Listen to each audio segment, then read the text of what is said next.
So I'm all the way down here because we're gonna make our way all the way up there, but we're gonna start from down here. So this is a little series about basically just coming to standing in lots of different ways. So you can always do like a little warm up before this if you feel like this is a bit much to just jump into. I'm starting with my legs crossed, and you can always sit up on something if that feels a little bit more relaxing for your hips. So let's just find our center through our breath. So just nice deep inhale, travels all the way down to the tip of the tail, and then exhales out. We always want to establish our midline. That's how we organize everything else. And by taking these breaths, we're also centering ourselves, like kind of psychologically. We're bringing ourselves into the moment of now, and this is what I'm doing, and letting go of, you know, all the things we have to do, or, you know, thinking about, you know, all the could, shoulds, woulds, would'ves. And all that matters is just this movement right in this moment. So starting with a little shift forwards, let your tail be free. You can feel this nice crease in the hips, and then returning. So we're doing a hinge. But what I'd like you to pay more attention to is the shift of your weight and how it is always underneath you. So it moves, you know, the tail gets free, so then the legs start to take on a little bit more tone and a little bit more ability to yield and push. And then we can go the other way. What if we rolled the tail under and rounded, and we are going back? Maybe your knees even lift. You can have your hands there, and then you're just gonna rock and roll back up. Let's do a few more of those. So we roll back, not to like make a shape and hold it, but simply to feel how our weight shifts when we do this. And we actually have to soften and feel a little bit more fluid, because if we try to grab and hold at any point, we'll probably fall over. Now, what if we went in between these, or between these, I should say, not in between, but you went forward, you have this long back, and then you roll back, and you got a curving spine. And you can give a little push on the knees as you go forward, and then hold on to them and get that space in between the shoulder blades. And let's do 2 more of these. I don't know what I was saying before. This is actually a really nice little warm-up. And I think I was thinking about what's going to come next.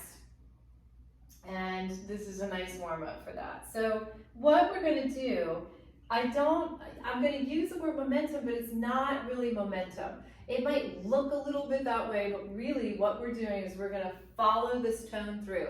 There is a yield, push, reach, and pull, and we're going to go for it. We're going to reach our arms, and we're going to find ourselves in a little quadruped position. We're going to uncross the legs and recross, and then have a seat, and we've got to follow. So if I stayed up here, that's a bit too much reach and pull. I need to find yield. That means I'm going to move towards the ground, and it's totally okay if you did what I did, which was move my hands back, give my hands a little crawl. And then we can roll back, and let's do that again. So we're going to come forward, we're going to reach. We find our quadruped, we uncross the legs, and then we cross, and we're going to do that again. So every time we're crossing, you know, differently. And then right here, if I need to, I can move my hands, because I'm looking more for following the tone, following where is my support. And one more time, I roll underneath, and then here we go. Reach, and uncross. Now let's stay here. Organizing the knees right underneath the hips. Hands can be a little bit in front, because we want to feel the fingertips. They're going to help lift up that wrist area. And then a beautiful cat-cow, so tail rolls under. And then reaching out into cow. The organs can hug up to the spine. both in the round back and in this more arched back. Nice curves that flow from the tail to the crown of the head. You can relax your neck. You can even relax your jaw and your tongue. And your eyes. So we can, have our eyes open. What if we soften them?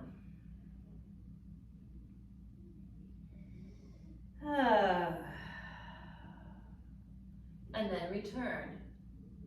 Now, our eyes are going to start this. They're going to turn to the right. They're going to think, what is down there? And you're going to go into this little curve and see your foot. And then you're going to just bring yourself back, not through your eyes, just bring yourself back. But the eyes are going to initiate. So the eyes are going to look over to that left side, and then they're going to look down, and they're like, oh, what's down there? Oh, look at that, it's my foot. And then you're just going to return. What if we did that without the eyes leading? Could you feel your way? If you closed your eyes, could you feel your way along that pathway again? Could you find it? And you can imagine you're seeing your foot. And returning, and then you can go to the other side.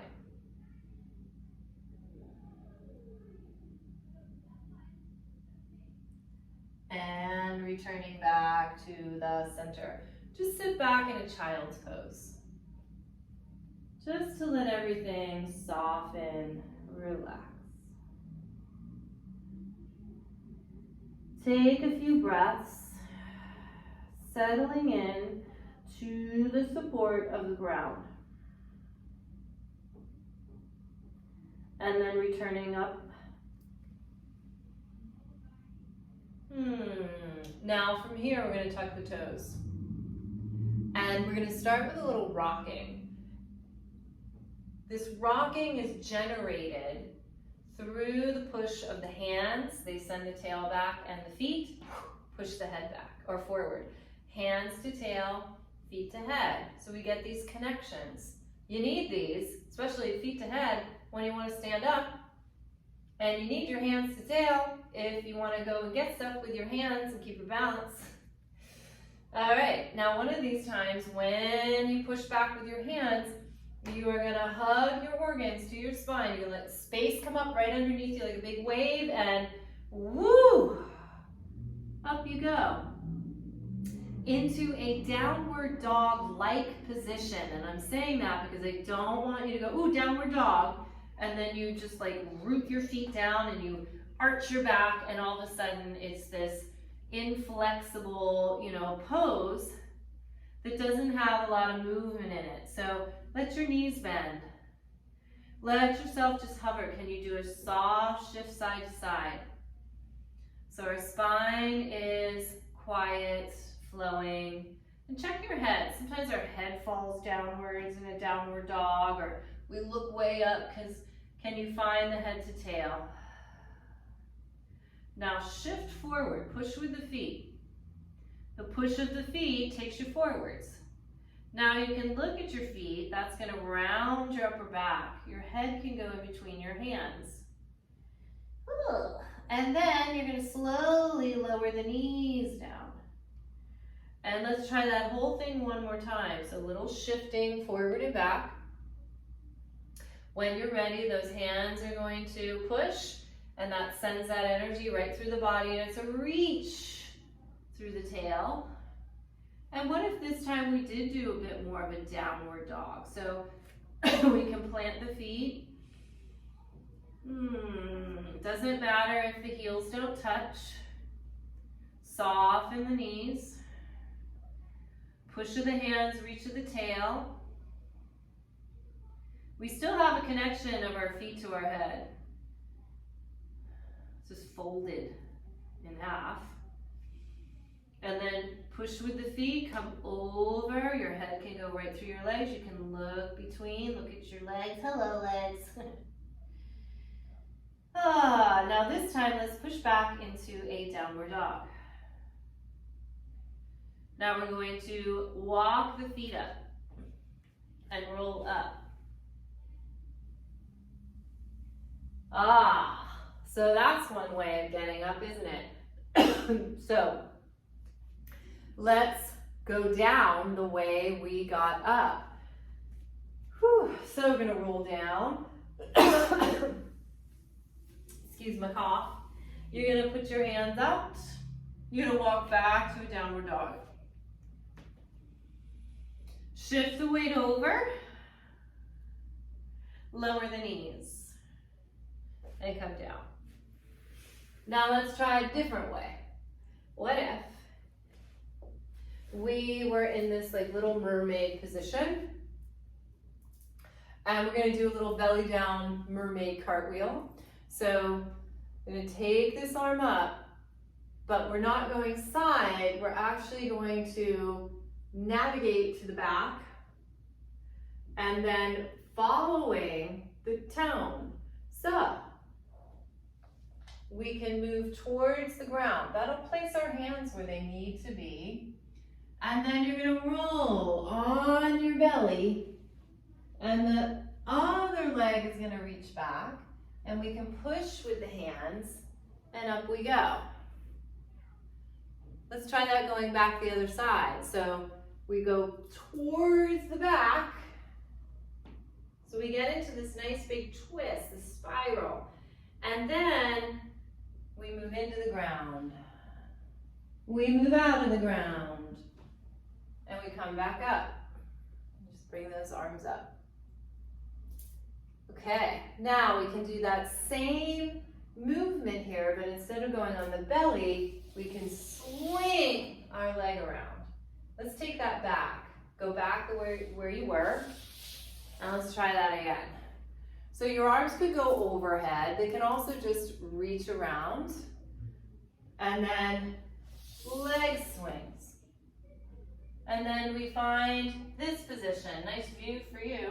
And then you're gonna tuck your back toes underneath, and we're gonna come up, and we're gonna find this foundation, these wide legs, and we'll just come on up. We have this nice wide base of support, and then we're gonna come back down. So you're gonna go ahead and come back down, like a squat. We're gonna turn, and we can go ahead and come back. We're gonna untuck our toe, and we're gonna hit onto the side. So we hit sideways, and my leg is really crossed over. Yours does not need to be that far, twisted. But we're on a side that allows us to free up this leg. So let's try that again. So we're rolling, we're on a side that helps us find this leg, tuck those toes underneath, get those feet under you, roll yourself up. Come on back down. We don't even need to piecemeal it apart. Can you just shift your weight, bring your knee down, untuck your toe, and a boom, and here we are. So let's try that on the other side. So we're just starting in this little mermaid position, just cause, doesn't need to be starting here. And here we go, so we're gonna just turn. We're gonna swing that leg around, tuck the toes, come on up. Can you see how we're spiraling up and down? And then we come down, and down you go. And then sit on that side, which allows you to get this leg out of the way. And then boom, here we are.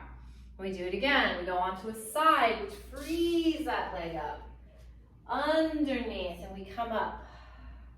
Now I'm just turning to say hi, but you don't have to turn around.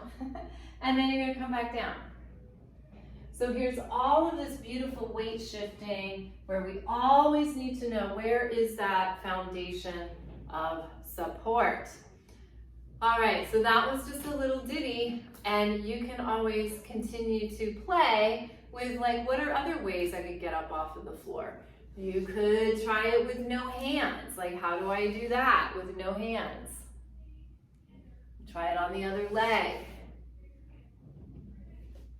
You can using a knee. There's also, can I come up with no hands? Then we can do a fancy little turn. Woo! And then sit back down, no hands. So, and it's okay if you don't do that one. You can always just, you know, add a little extra something to kind of get yourself up in that, from that tricky spot, and come up, and we can do the fancy turn. You don't have to do the fancy turn. And same thing on the way down. You can get as low as you can go, add a hand, and then work your way down, yeah? Be careful with this one. If you're finding that it's really challenging, you definitely don't want to be doing it near any type of, expensive dishware or stairs, because when we lose our balance in that last one I showed you, you're going backwards usually. Okay, so be careful with that. Don't be a hero. All right, so I hope that was fun. Just following our tone, and then using that to follow through to come up and down, and noticing that that's happening in spirals, and it's happening like one-sidedness, and then the feet underneath, as opposed to trying to just shoot yourself right up off of the ground. And it's really the same thing getting up out of a chair. All right, awesome.